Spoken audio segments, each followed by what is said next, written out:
How to pay Meralco bill in your Meralco app using GCash via QR code. If you found this video helpful, please hit the like button, subscribe, and turn on the notification bell for more video like this.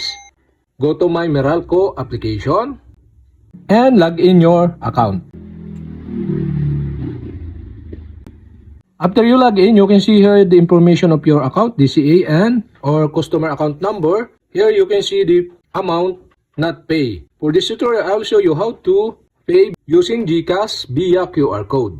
You'll have to do is tap the Pay Now button here and tap again the Pay button to pay this 4,117.60 pesos. Tap the Pay Now button. Now guys, here select the Continue to Pay. And now here, and select Payment Method and other e-wallet section. You can see here the GCash. Tap GCash. And now you can see here the button below, pay 4,123.60 via GCash. Tap this button. And another pop-up, tap the proceed button on this pop-up.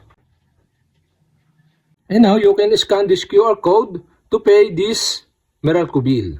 And my GCash account on other mobile phone. So go to QR code below, tap the QR code. And scan this QR code.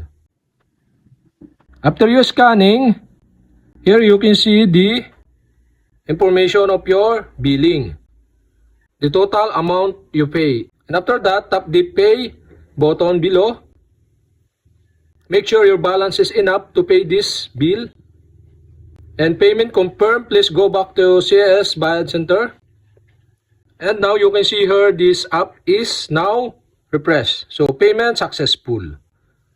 And okay, we have successfully pay Meralco bill using GCash via QR code.